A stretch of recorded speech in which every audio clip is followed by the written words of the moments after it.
짜잔. 그냥 네가 다 썼어 내가. 헤이.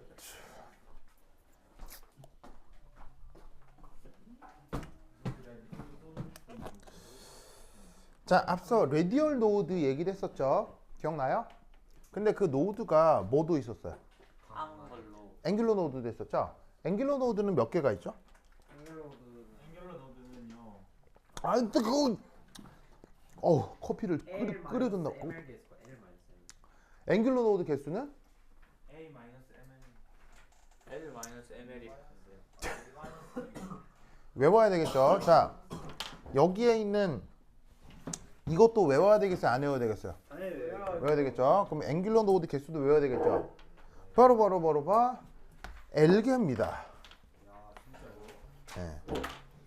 그래서 레디얼 노드는 n 빼기 1 빼기 1, 앵귤러 노드는 L. 알겠죠? 네. 그래서 앵귤러 노드는 L개인데 지금 L이 지금 뭐예요? 지금 L이 뭐예요? 0. 알겠죠? 예?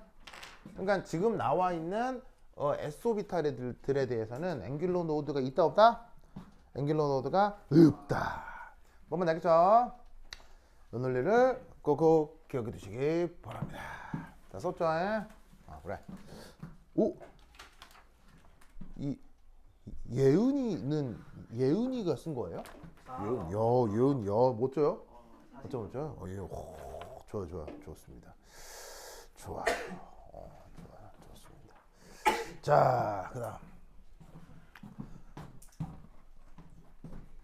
자, 그다음 이제 여기 씌울게요. 준다. 8.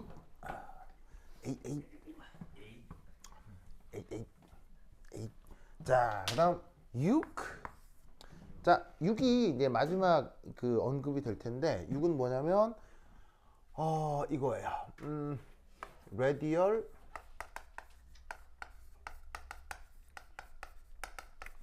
distribution function.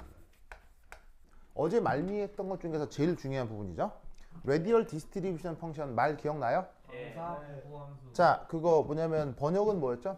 번역은 방사상 분포 함수. 기억나죠? 방사상 분포 함수. 요 얘기를 해볼 건데요. 요 방사상 분포 함수, 자, 표기할 때 어떻게 썼어요? 표기할 때. P, 소문자 P로 많이 쓰거든요. R은 뭐고요? R은 당연히 핵에서 전대까지 거리, 그 거리 변수고요. 그래서 radial distribution function이라고 쓰고, 그 다음에 표기는 PR로 쓰는데 정의가 어떻게 돼요? 정의. DR분의 DP.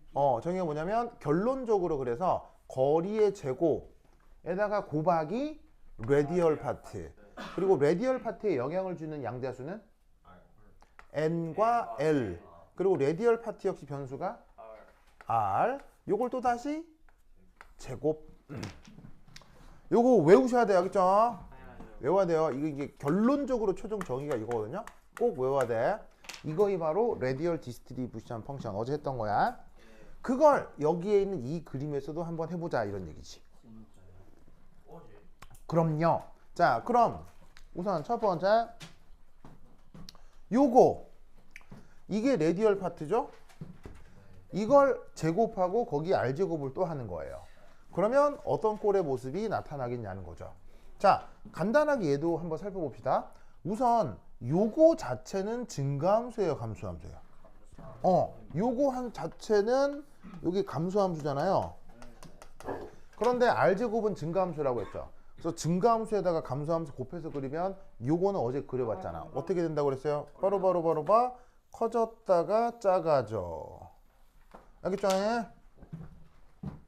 커졌다가 작아져. 됐죠? 그렇다면 그걸 여기서도 그대로 생각을 해보자고요. 자, 레디얼 노드에서 레디얼 디스트리뷰션 펑션이 나타나는 것도 이 노드 자체는 이제 변하겠어요? 이건 변할 리가 없겠어요? 이건 변할 리가 없겠죠. 왜냐하면 제곱을 하건 뭘 곱하건 0은 0일 거잖아. 그럼 요 점은 그대로 요 점으로 유지가 될 텐데 제곱을 하니까 음수가 뭐가 되겠어요? 제곱을 해버리면 음수가 양수가 될 테니 그걸 감안해서 r제곱을 곱한다라고 하면 최종적인 결과는 원점으로부터 요래, 그 다음 요래, 이렇게 됩니다. 그 다음 3S. 자, 노드는 변할 리가 없다고 했죠. 노드가 변할 리 없는 상태에서 음수 역시 제곱을 해버리면 양수가 되니까 그걸 감안하면 패턴이 요래 요래 요래. 알겠죠? 이 패턴들을 꼭 외우셔야 됩니다. 알겠죠? 사실 지금 칠판에 그려놓은 이 그림을 조금 더 예쁘장하게 그린 건 108페이지에 있어요. 보이시죠? 108페이지. 108페이지. 108페이지 그림 6 보이세요? 108페이지 그림 6. 찾았습니까? 그래서 108페이지에 보면 그림 6이 있는데 이게 어디에 나오는 거냐면 옥스토비 책에 나오는 거거든요. 그래서 108페이지 그림 6에 나와 있는 요것이 옥스토비 책에 있는 걸 내가 따온 건데 그걸 지금 칠판에 그려 놓은 거예요. 무슨 말인지 알겠죠? 그러면 보기에 예쁜 건 그림 6이죠. 그림 6인데 그림 6을 보고 외우고 싶어요? 칠판에 있는 이걸 보고 외우고 싶어요? 칠판에 있는 거예요. 네, 외우긴 이게 편하죠. 예. 그래서 일부러 그려드리는 거예요. 알겠죠? 예. 그래서 그 프린트돼서 예쁘게 나와 있는 그림들은 일러스트레이션 된 그림들은 보기는 좋지만 학습하기는 불편해요. 그래서 이런 그림을 일부러 따로 그려드리는 거니까 귀찮다 생각하지 마시고 꼭 한번은 따라 그려주세요. 알겠죠? 그래야 이 그림이 외워집니다. 알겠죠? 자, 어쨌건 그래서 레디얼 디스트리뷰션 펑션을 각각의 경우에 대해서 그려보았는데 이 레디얼 디스트리뷰션 펑션에 대해서 이제 우리가 이제 어떤 생각을 하나하나 해볼 수가 있느냐. 우선 첫 번째 정의가 요 표현이라고 했죠. 근데 이 정의를 어디에 적용할 거냐면요. 얘를 p 오비탈에다가 적용하면 이 표현이 뭐로 s 오비탈에다가 적용을 하면 이 표현이 뭐로 바뀐다 그랬어요. 이것도 어제 얘기했었죠. 네. 4파이얼 제곱. 바로 일반적으로 레디얼 디스트리뷰션 펑션 이 표현이라고 했죠. 네. 그런데 얘를 하필 s 오비탈에다가 적용을 하면 뭐가 된다고 했어요. 파이어. 바로 PR은 PR인데 얘를 4파이 R 제곱 파이 제곱 n 빵빵 이렇게 쓸 수 있다고 했었죠. 누구에 대해서? 특별히 s 오비탈에 대해서.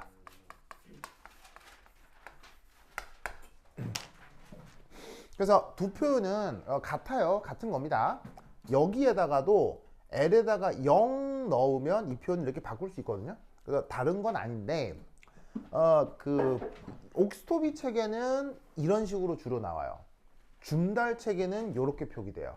그래서 저자의 취향마다 이렇게 표현될 수도 있고 이렇게 표현될 수도 있으니까 요 표현 다 같이 기억하라고 했어요. 알겠죠?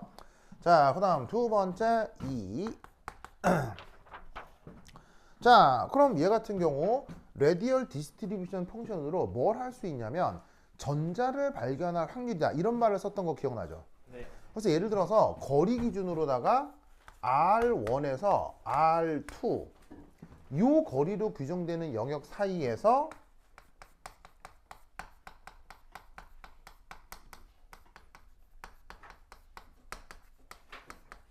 전자 발견 확률 어떻게 된다고 그랬어요? 바로 R1에서 R2까지 요 레디얼 디스트리뷰션 펑션을 적분해 주면 된다고 했었죠? 기억나죠? 그래서 레디얼 디스트리뷰션 펑션이 지금 여기에 있는데 예를 들어 어떤 R1에서 R2까지 규정이 되면 그 R1에서 R2까지 사이의 면적이 그 영역에 해당하는 전자 발견 확률이라고 했었어요. 기억나죠? 자, 그래서 이걸로부터 뭐도 나타날 수가 있냐면 바로 노멀리제이션 이라는 현상도 나타났었죠? 네. 자, 노멀리제이션이라고 쓰고 우리말 번역이 뭐였어요? 정규화. 정규화. 정규화는 어떻게 표현돼요? 이 적분을 어디서부터 어디까지로 적분을 해요? 바로 0에서 무한대까지 적분했죠. 그러면 이 값이 1이 된다 했어요. 알겠죠? 그래서 그게 어떤 식으로 표현이 됐었냐면 이 상태에서 이 레디얼 디스트리뷰션 펑션의 아래쪽 총 면적, 그래서 얘가 언제나 뭐가 된다? 1. 알겠죠? 그게 여기서도 그대로 지켜지는 거예요. 여기서도 아래쪽 총 면적 더하면 무조건 1. 여기서도 아래쪽 총 면적 더하면 무조건 1. 노드가 있건 없건. 알겠죠? 요게 이 그래프의 의미다. 그래서 이때 이제 묘하게도 이런 말을 씁니다. 자, 1, 2, 3 썼어요? 썼죠? 자, 지운다잉. 지운다. 8, 4. 자, 네 번째는 뭐냐면 바로 이겁니다. 오비탈 혹은 확률은 그 경계가 없습니다. 경계가 없습니다.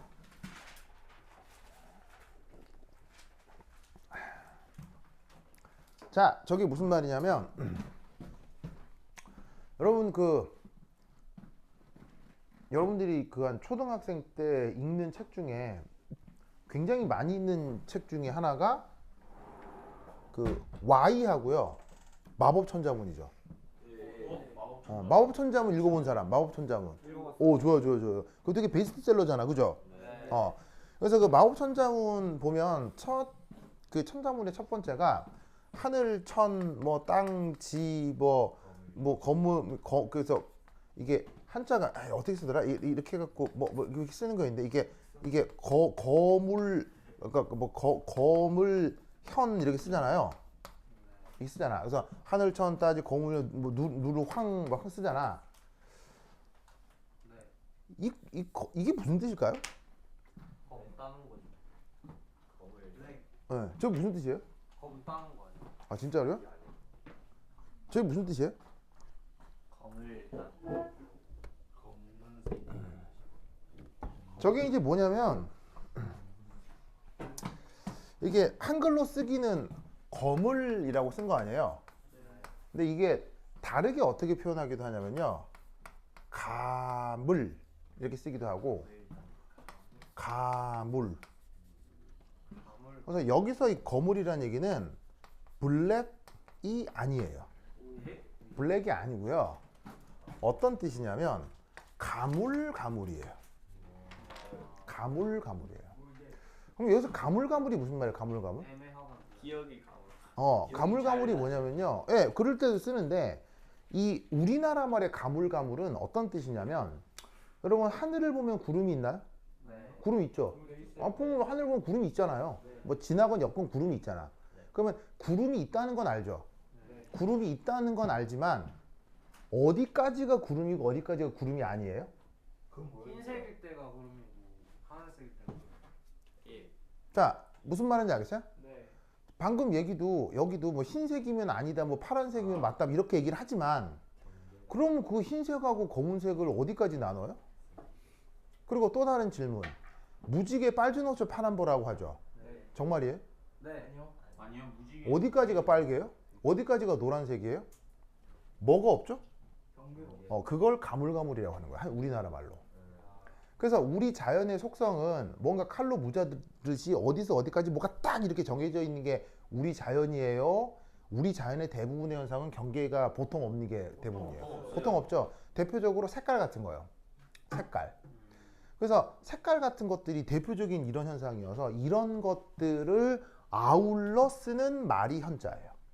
그래서 이 현이라는 말은 우리나라 사람들, 중국 사람들 아니에요. 중국 사람들 아니고 우리나라 사람들이 우주의 속성을 표현하는 말이 현이에요. 즉 우리 우주와 자연을 표현하는 그 말이 현이라는 거예요. 무슨 말인지 알겠죠? 그래서 삼국지라는 소설에 보면 그 되게 유명한 사람 중에 유비라는 사람이 있잖아요.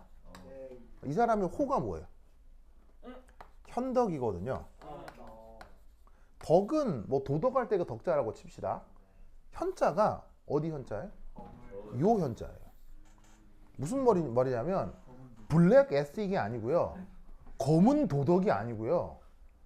덕은 전 우주를 덕은 뭔가를 설명하는 원리를 한자말로 덕이라고 해요. 근데 현이 누구의 현이라고 했어요? 누구의 성격이라고 했어요? 우리 자연과 우주라고 했죠. 즉 유비는 어떤 사람이냐면 전 자연과 전 우주적 원리를 깨친 사람이라는 뜻으로 붙여놓은 표현이 현덕이에요. 무슨 말인지 알겠어요? 저 현덕이란 말이 그냥 사람이 도덕적이다라는 뜻이 아니고 유비는 뭐 전 우주의 원리와 성격을 파악하고 있는 사람이 현덕이 되는 거예요. 그래서 유비는 잘 봐요. 유비는 판단이 확실한 것 같아요. 되게 우유부단한 것처럼 보여요. 되게 우유부단한 것처럼 보이죠? 네. 왜 우유부단한 것처럼 보여요? 가물가물해 보입니다. 바로 매 순간 전 우주적 원리를 생각하기 때문이에요. 무슨 말이냐면 이거예요. 예를 들면 누군가를 죽여야 내가 이 땅을 빼앗을 수 있다고 쳐봐요. 그러면 장수나 지도자 입장에서 죽여야 되죠. 죽이고 이 땅을 뺏어야 내 백성들을 행복하게 할 거 아니에요. 네. 그렇게 생각하는 게 보통의 정치인이거든요. 근데 우주적 원리를 깨닫는 사람은 그럼 이 사람을 죽이면 이 사람 밑에 가족들은 어떡할 것이며 이 사람을 믿고 따르던 근데 무슨 말인지 알겠어요? 그런 것까지 생각이 쫙 가는 거예요. 그러니까 이 사람 죽이는 게 맞나? 뭐 제갈량은 죽이라고 하는데 이걸 죽여야 되나 살려야 되나 이렇게 머릿속이 너무 복잡한 거야. 그러니까 겉에서 보면 어떻게 보이는 거야? 겉에서 보면 얼음하고 있는 것처럼 보이는 거야 이렇게. 그걸 다른 사람이 뭐라고 평가하는 거지? 우유부단하다고 평가하는 거예요. 그러면 유비가 이런 사람이라는 걸 제갈량이 알았을까요? 몰랐을까요? 알았어요. 제갈량이 이런 사람이라는 걸 제갈량은 다 알고 있었어요. 그래서 제갈량은 어떻게 했어요? 유비를 절대 만나려고 하지 않았던 거예요. 여러분 삼고초려란 말 알아요? 네. 삼고초려가 뭐예요? 뭐냐면 유비가 훌륭한 인재를 얻기 위해서 3번 찾아갔다잖아요. 삼고초려는 그런 얘기가 아니에요. 삼고초려는 훌륭한 인재를 얻기 위해 사람을 찾아갔다가 아니에요. 삼고초려는 뭐냐면 제갈량은 바보 같은 사람이에요. 너무너무 똑똑한 사람이에요. 너무너무 똑똑하죠. 너무너무 똑똑하고 이상주의자의 현실주의자예요. 끔찍한 현실주의자예요. 그런데 이 현자 들어서 알겠지만 이 사람은 현실주의자의 이상주의자예요. 이상주의자죠? 그러면 이상주의자는 삼국통일을 할 수 있어요? 불가능해요? 불가능하죠? 그걸 알았다 몰랐다? 알았습니다. 그래서 제갈량은 원래 누구한테 가고 싶어 했다? 조조. 왜? 조조가 뭐기 때문에? 현실주의자니까요. 그래서 결국 누가 통일해요? 조조의 아들이 통일하죠. 무슨 말인지 알겠어요? 그걸 미리 다 예상을 하고 있었어요. 그래서 이 제갈량은 어떻게? 철저하게 현실주의자 입장에서 전국을 통일하고 싶었던 거예요. 그래서 제갈량은 조조와 만나고 싶었으나 조조하고 인연이 닿지 않았던 거죠. 그걸 누가 먼저 찾아온 거예요? 유비가 찾아온 거예요. 그래서 유비가 막 찾아와 가지고는 만나려고 하니까 제갈량은 유비를 보고 싶었겠어요? 싫었겠어요? 그래서 3번이나 도망간 거예요. 뭐 잔다는 둥, 뭐 어디 외출했다는 둥, 무슨 말인지 알겠어요? 개구라 친 거죠. 그런데 지금이야 교통이 쉬워서 KTX만 타면은 뭐 서울에서 부산까지 2시간밖에 안 걸리지만 이때는 지금으로부터 1500년 전이잖아요. 한 1000년 전이잖아요. 그러니까 이때는 어디서부터 어디까지 움직이기가 쉬워요, 어려워요? 엄청 어렵거든요. 그거를 3번이나 왔다 갔다 한 거예요. 그러니 이 유비를 물리쳐도 이 제갈량은 그 정성에 감동한 거예요. 뭐 하더라도 실패하더라도. 그래서 제갈량은 유비와 같이 이를 도모하는 그 순간부터 이 사람은 무조건 실패한다를 알고 있었어요. 알고 있었어요. 그걸 그걸 제갈량이 뭐라고 얘기를 해요? 뭐라고 얘기하냐면 그래서 제갈량이 드디어 이 사람의 청을 들어주면서 제갈량이 했던 말이 뭐다? 누가 범증을 탓하겠느냐 라고 말을 남기면서 유비와 같이 이를 도모하게 됩니다. 그럼 범증은 누구냐? 혹시 여러분 장기 둘 줄 알아요? 장기의 초안지라고 알아요? 초안지에 결국 누가 이겨요? 중국 역사는 한나라가 이기죠. 그럼 이제 초안지가 이런 삼국지 전 얘기거든요. 그래서 한나라의 유방이 전국을 통일해서 한나라를 만들죠. 그 적대 세력이 누구였어요? 초나라. 적대 세력이 초나라였고 초나라의 지도자가 항우죠. 한국 엄청 세잖아요. 예, 이 항우가 거의 지금으로 치자면 뭐 슈퍼히어로급이거든요. 그래서 이 사람이 뭐냐면은 그 전국 통일을 할 줄 알았어요. 대부분의 사람은. 그런데 그때 이 사람들이 살아 있었을 때 제갈량 같은 사람이 범증이에요. 이 범증이 미래를 생각해 보니 얘는 무조건 실패한다를 알고 있었어요. 그럼에도 얘가 끝까지 정성을 다하거든요. 그래서 범증은 항우가 실패할 걸 알면서도 그래 너의 정성이 그러하다면 너를 도와주마 하고 따라가요. 그걸 후세 사람들이 되게 비판하거든요. 그렇게 똑똑한 사람이 실패할 줄 알면서 왜 가냐고. 그런데 제갈량 역시 그런 삶을 따라가고 있잖아요. 그래서 제갈량이 스스로에게 누가 범증을 탓할 수 있겠느냐라고 얘기하면서 따라가는 거예요. 이게 삼고초려예요. 무슨 말이냐면 우리 동아시아 사람들은 결과가 실패하냐 성공하냐 중요하죠. 실패하면 성공하면 더 좋죠. 하지만 성공하건 실패하건 인간이 인간에게 정성을 보이는 것에 대해서는 물리칠 수 없다는 거예요. 그래서 이 제갈량은 실패를 알고서도 이 유비의 정성에 탐복해서 그를 따라 나서는 거예요. 이게 동아시아 사람들의 로맨스예요. 이게 동아시아 사람들의 가오예요. 가오라고. 이런 걸 가오라고 하는 거예요. 무슨 말 알겠어요? 무슨 말 알겠죠? 네.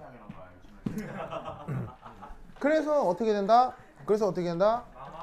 서양 사람들은 잘 봐요.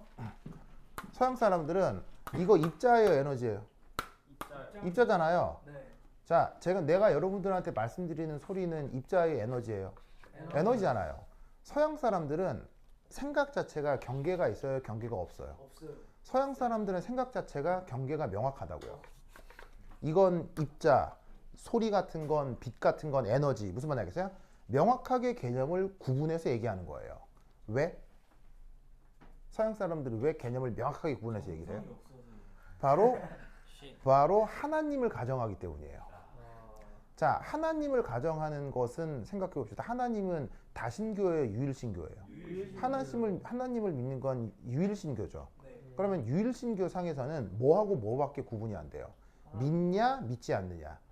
그러면 믿지 않으면 죽여라가 그게 기독교의 가르침이죠. 맞잖아요. 그래서 그 종교의 이름으로 어마어마한 정복전쟁, 십자군전쟁 이런 게 있었죠. 식민지 전쟁 이런 게 있었죠. 그래서 서양 사람들은 가드를 가정하기 때문에 개념 자체가 명확해요. 이다 아니다로 알겠어요? 그래서 입자다 에너지 아니다. 입자 아니다 에너지다 명확한 거예요. 그런데 20세기 들어서 19세기 말부터 양자역학적 현상이 드러나기 시작하죠. 그때부터 이거 에너지인가? 이거 입자인가? 근데 무슨 말인지 알겠어요?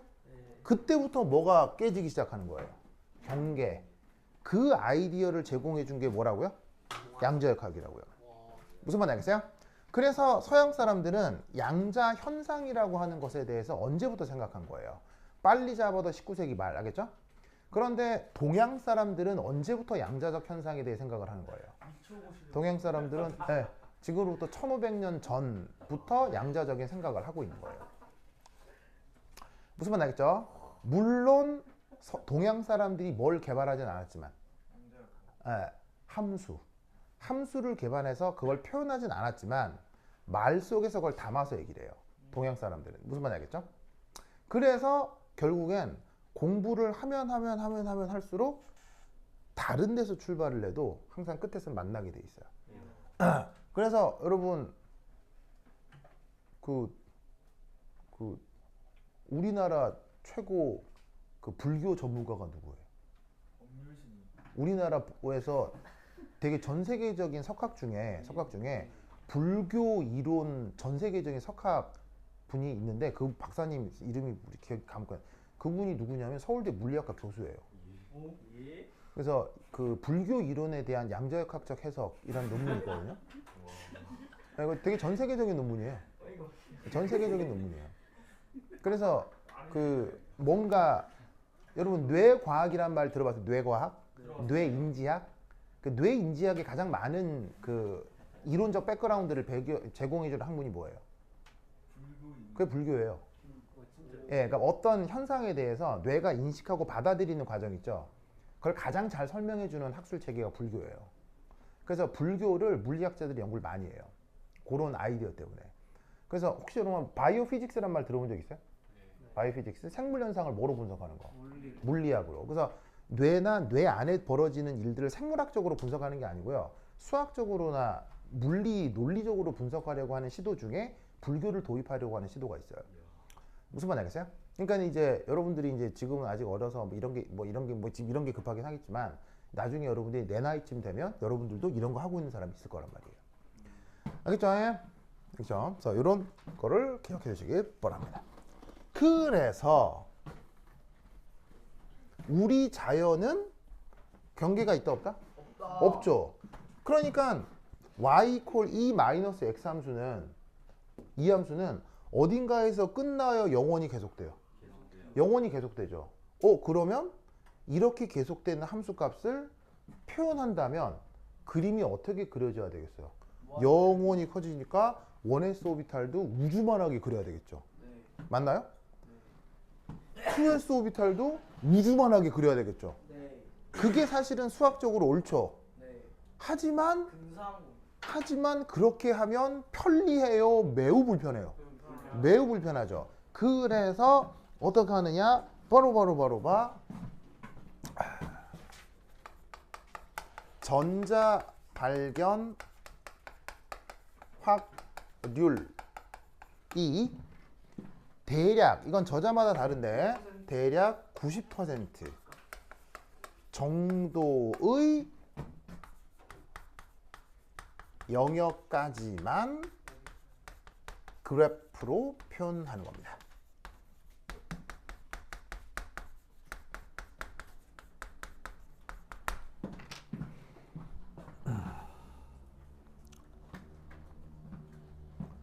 자, 보이시죠? 자, 그럼 이게 무슨 말이냐?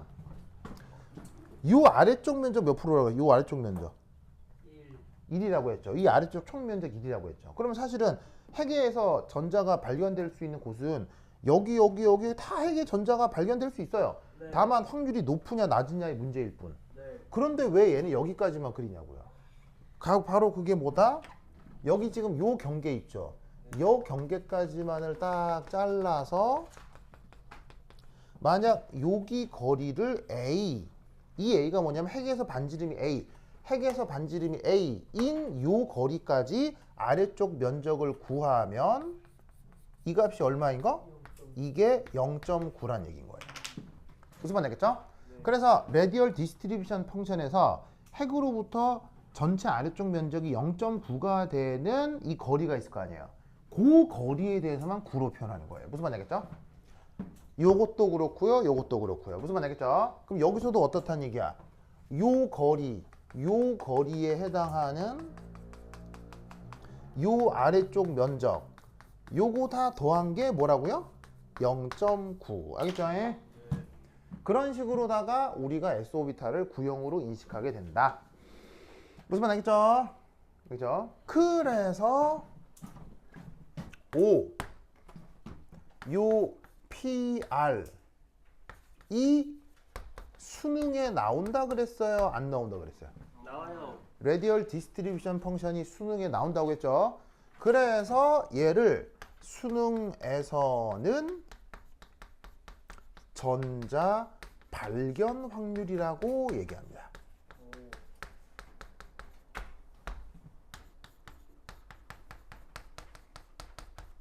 그래서 교재에 보시면 교재 한 장 넘기면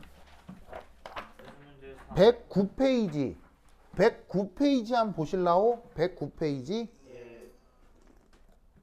그 109페이지에 보면 연습 문제 3번이라고 있을 터인데 찾았습니까? 그 109페이지 연습 문제 3에 보시면 자, 딱 보니 가 뭐예요? 가 뭐 그린 거예요? 가. 원에 쓰겠죠? 네. 왜냐면 뭐가 없으니까요. 다시 없어. 노드가 없으니까요. 가 원에 쓰겠죠? 눈으로 탁 보자마자 가가 원에 쓴 거야. 나 뭐 그린 거겠어? 나 뭐 그린 거겠어? PR. 나 뭐 그린 거냐면 레디얼 파트 그린 거예요? 레디얼 디스트리뷰션 펑션 그린 거예요? 레디얼 디스트리뷰션 펑션 그린 거죠. 왜? 바로 여기서 시작하니까요. 무슨 말 알겠어요? 여기서 시작하니까 이거 아니고 이거 해야겠죠? 그래서 사실 얘는 이름이 뭐냐면 radial distribution 펑션이 돼야 되는 거예요. 근데 y축에 뭐라고 돼 있어요? 전자 발견 확률이라고 돼 있죠? 그럼 지금까지 내용을 이해했다면 전자 발견 확률이라는 표현은 사실 맞는 표현이에요? 틀린 표현이에요? 틀린 거잖아요. 왜? 전자 발견 확률은 이 그래프에서 뭐니까요? 아래쪽 면적, 적분을 해야 확률이 나오는 거예요. 적분을 해야 확률이 나오는 거지 y축 함수값 자체가 확률이 아니라고요. 무슨 말 알겠죠? 그런데 이렇게 이제 잘못 표기하고 잘못 가리키는 거죠. 그래서 수능이라고 하는 것에는 이런 식으로 국가 권력을 활용해서 전 국민에게 오류를 심어주는 방식이 많이 들어있어요. 그래서 이제 수능은 이렇게 잘못된 부분들이 있는데 뭐 어쩔 수 없죠. 뭐 이렇게 개떡같이 얘기해도 뭐 콩떡같이 알아들으시면 돼요. 알겠죠? 그래서 이렇게 레디얼 디스트리뷰션 펑션이 수능에도 나온다라는 거 꼭꼭 알아두시기 바랍니다. 자, 그 다음 또 하나 재밌는 건 요겁니다. 6번째, 요 R 이퀄 0 R 이퀄 0 어디죠?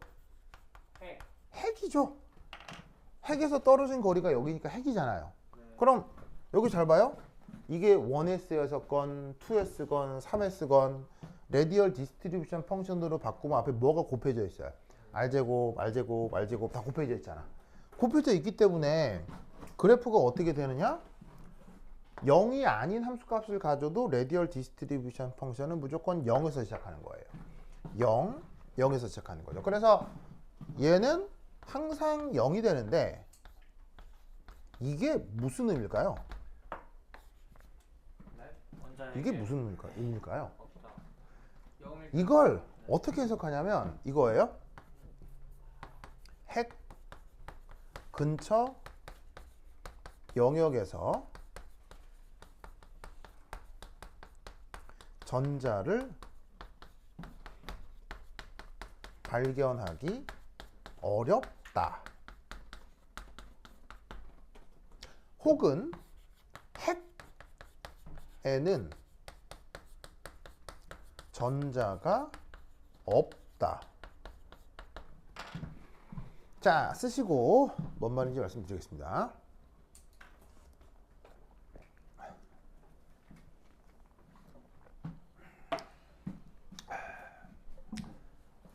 현준 오랜만이에요? 오랜만. 그렇지. 자, 썼어요? 네. 썼어요? 자, 만약에 저 현춘이가 제니랑 사귄다고 칩시다. 아니면 장원영? 안 물어. 자, 그럼 예를 들어서 그 현춘이가 왜냐면 어제 내가 또 집에 있을 때 냉장고를 부탁해 장원영이 나왔더라고요. 그래서 갑자기 지금 장원영이 생각나. 그래서 만약에 저기에 있는 현춘이가 장원이랑 사귈 가능성에 대한 함수 모델이 있다고 치자. 그래서 함수에 그 뭐냐면 게임 띠어리를 도입을 해가지고 그 장원영과 현춘이가 이렇게 만나서 인카운터 해가지고는 사귀게 될 가능성에 대한 함수를 만들어서 계산했다고 쳐. 그랬더니 그 확률이 100만 분의 1이 나왔어. 확률이. 자, 그러면 자, 함수를 만들었어. 계산을 했어. 확률이 100만 분의 1이 나와. 자, 여기까지 뭐 틀린 거 있어요? 여기까지는 그냥 그런 거 같아. 이건 그런 거 같지? 그러면 100만 분의 1이라는 숫자를 어떻게 해석하겠냐는 거야. 첫 번째. 그래서 현준이와 제니는 절대 사귈 수 없다. 라고 해석할래요? 아니면 사귈 수는 있는데 그 확률이 낮다로 해석할래요? 둘 다 괜찮은 거 같아. 100만 번 고백하면 한 번 바로 준다. 무슨 말 하는지 알겠어요? 무슨 말 하는지 알겠어요? 자, 뭔 말이냐면 이 둘은 동일 계산에 대한 다른 뉘앙스의 표현이라고요. 무슨 말이겠어요? 그러면 이런 뉘앙스는 논리적으로 결정되어 뉘앙스는 진짜 뉘앙스예요. 진짜 뉘앙스라 동일 계산에 대해 다른 화자들이 다른 뉘앙스를 갖고 말할 수 있다는 얘기예요. 뭔 말인지 알겠어요? 자, 무슨 말이냐? 0R제곱 들어있으니까 여기 0이 되죠? 그러면 여기서도 전자 발견 확률 하려면 어떻게 해야 되느냐? 핵의 반지름이 대략 어느 정도죠? 핵이요? 핵 반지름. A0 아닌가? 핵의 반지름이 0. 여러분 핵의 전자까지 요 크기 얼마예요? 운동장과 이렇게 핵에서 전자까지 해서 그러면 이게 원자잖아요. 원자 크기가 대략 어느 정도예요? 10의 마이너스 10승미터예요. 대략. 그래서 이게 원자 안에서는 하나의 단위가 되기 때문에 10의 마이너스 10승미터를 관습적으로 뭐라고 해요? 1옹스트롬이라고 하죠. 이 단위가 왜 나오냐면 이게 원자의 대략적인 크기인 거예요. 무슨 말이겠죠? 그런데 원자 안에 핵이 있잖아. 핵의 반지름은 어느 정도냐고? 10의 마이너스 15승미터 정도예요. 그러면 핵의 전자를 발견할 수 있느냐라고 묻는다면 인티그럴 PR dr을 어디서부터 어디까지 적분하는 얘기예요? 0에서 10의 마이너스 15승미터를 적분하라는 얘기인 거예요. 알겠어요? 알겠어요? 그럼 뭔가가 나오긴 나오겠죠. 뭔가 나오긴 나오겠지만 이 값이 딱 봐도 커 보여요? 작아 보여요? 엄청 작잖아. 그럼 이걸 어떻게 표현하겠냐고요. 바로 저자에 따라 다르다는 얘기죠. 그래서 여러분 학교 교사가 이 둘 중에 어떤 견지를 취하고 있는지는 그건 내가 몰라요. 그래서 저 부분에 대해선 교사한테 물어보세요. 그래서 교사한테 센세 핵의 전자가 있나요? 라고 물어요.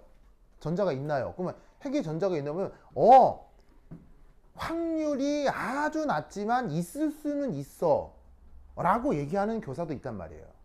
그게 틀렸다 맞았다라고 얘기하기가 어려운 거야. 그 사람의 관점이니까.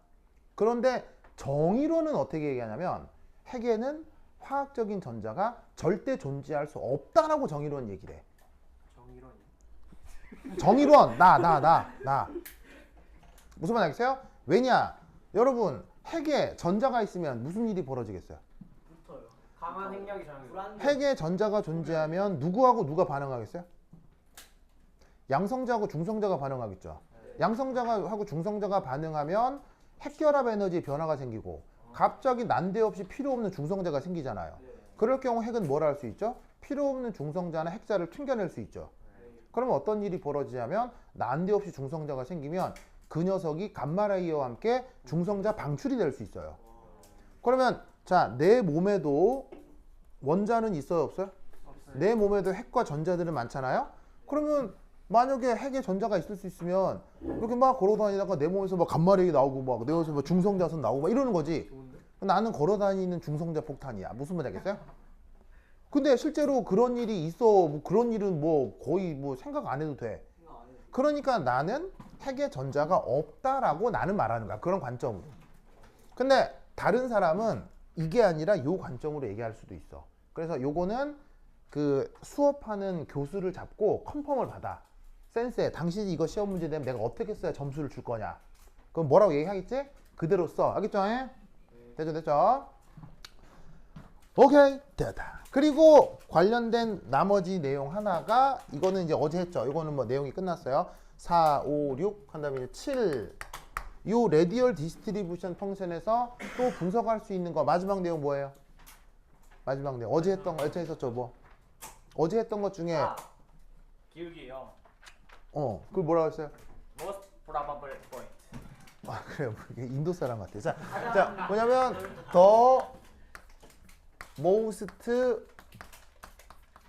probable radius라고 하는 컨셉이 있었죠? 표기할 때 R 백설표로 많이 쓰고요. 어디에요? 바로 이런 식의 극대 혹은 최대 확률 밀도를 갖는 반지름을 더 most probable radius라고 했죠? 뭐 여기서는 이쯤이 될 거고요. 여기서는 뭐 이쯤이 되겠네요. 무슨 말 알겠죠? 어떻게 찾았어요? 바로 접선의 길기가 0인 점을 찾았죠. 그래서 이제 그런 컨셉을 most probable radius라고 했는데 저거 어제 얘기했으니까 꼭 기억해 두시기 바랍니다. 오케이, 됐다. 자, 일요일 날 오시고요. 그리고 토요일 날 오시고요. 원래 우리 수업 토요일 오시고요. 그다음 다음 주 월요일도 또 10시에 수업이 있어요. 알겠죠? 예. 연휴라 안 할 줄 알았더니 그래도 한대요. 예, 근데 한대요. 할머니니까. 그래서 토요일도 오시고 월요일도 오시기 바랍니다. 오케이, 됐다. 그럼까지 다음 시간 만나요. 안녕. 근데요. 네, 맨제스. 여기 전자 발견 확률을 했잖아요. 근데 이게 뭔가 그러니까 이게 어떤 영역 어떤 부피 네. 부피에서 전자 발견 그렇죠. 확률이잖아요. 네. 그냥 미분을 하면 그냥 뭔가 이 미소 부피를 하면 뭔가 네, 그래서 미소 부피는 얼마예요? 0이 0이죠. 그러니까 확률이 있을 리가 없죠. 네, 그렇죠. 그러니까 뭐 그거 자체도 무슨 물리적 의미가 있다라기보다는 일종의 형식 논리겠죠. 형식 논리. 그러니까 이제 수학이라고 하는 체계를 유지하면서 논리를 발전시켜야 되니까. 그러니까 뭐 이렇게 뭐 극소 부피가 그게 부피가 그럼 진짜 있는 거냐 없는 거냐 이것도 사실은 뭐 우리 일상생활에서 뭐가 중요하겠어요. 근데 이제 그게 수리 체계를 유지해야 되니까 그런 아이디어를 만드는 거겠죠. 궁금하겠습니다. 아, 네. SOV타는 구형이라서 그 두 면마다 따로 따질 필요가 없는데 POV타는 DOV타는 XY Z 따로 학교는 그렇죠. 거기도 레디얼 노드가 다 있습니다. 그거 이제 시험에 나오거든요. 저희 하나요. 당연히 하죠. 다음 시간에. 그러면은 그 점에서 총 확률 어떻게 뭐 XY Z를 따로 역시나 적분하는 겁니다. 그러니까 그때는 어떻게 하냐면 R 시타 파이 전체 적분을 해야죠. 네, R 시타 파이 전체 적분을 하면 됩니다. 그래요. 오, 그래요. 토요일 가요. 조심히 가요. 조심히 가요.